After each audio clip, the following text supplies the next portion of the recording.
Terraria is constantly split up into debates about which world exclusives are better, whether it's titanium or adamantite, which isn't by choice and is easily solvable. Wrong or right? What? Oh, on the script it says crimson and corruption.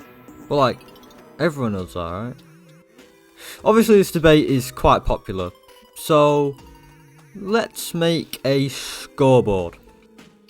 Ah, there we are. Perfect. The way this video is going to work is I look at the points and then the winner gets 1 point. First things first, let's address the elephant in the room. This has been covered by content creators and have whole videos centered around them.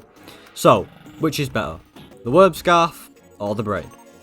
Well, ignoring the videos that I just showed, which were literally juxtaposition, let's look at the facts. The worm scarf gives you 17% damage reduction, brain of confusion gives you 16.3% dodge chance. This might make you think that the worm scarf is better, but don't be tricked. Every time you dodge with the brain, which is a 1 in 6 chance by the way, you gain 10% crit chance and 10% summon damage. In simple terms, it basically means brain is better for loadouts with less defense that do more damage, especially summoners. Whilst worm scarf is suited for tanky setups, and that's about it. I mean, according to the poll I put up yesterday, most people prefer brain, so I guess that concludes that. By the way, if you didn't get that poll, it's probably because you're not subscribed, so subscribe. Anyway, let's add a point. The next argument is that corruption is harder to navigate than crimson, and I have to say I'm in full agreement with this argument. Early game, corruption is a hassle, whilst crimson is a lot easier. Another point to crimson. A small one at that. Wow, it isn't looking good for corruption. Hopefully they can bring it back. Next up, armor set.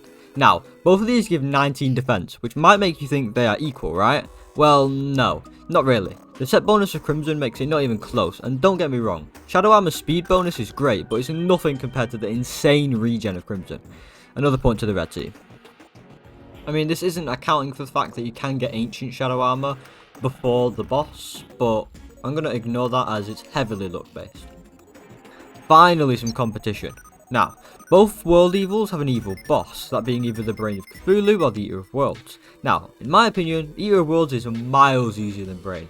The segments make the fight a breeze with piercing weapons. A lot easier than Brain.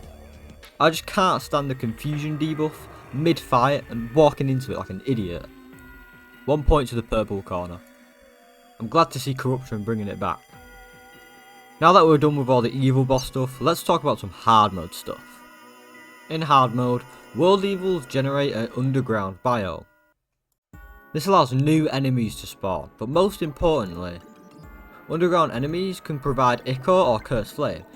Now, I'm trying to be as least biased as possible, but I'm sorry, it's not even close. 20 defense is way better than whatever you're doing with Cursed Flame. Another point to the land of the brain, sadly. Both biomes have unique biome mimics, with different drops, but which is better? Well, it solely depends on your class. Point for red. Now, this is a big one. Vampire Knives or Scourge of the Corruptor? Now, despite what some people might say, Vampire Knives are actually quite good for harder difficulties with high defense loadouts. But better than Scourge? Well, no, I don't think so. But I don't like the hate that Vampire Knives get.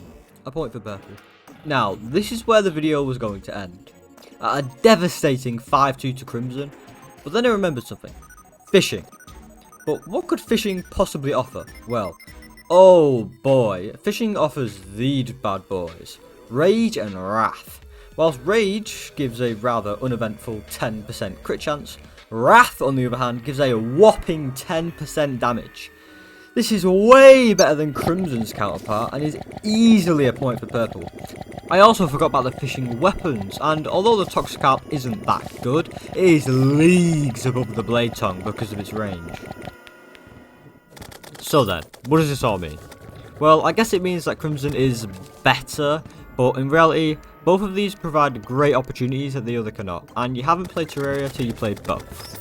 And at the end of the day, you can just make an artificial biome anyway, once you get to hard mode. Thank you for watching to the end. It means a lot. Make sure to subscribe, like, and leave a comment. Of course, this is all subjective, so feel free to leave your own opinion in the comments, and I'll make sure to check them out.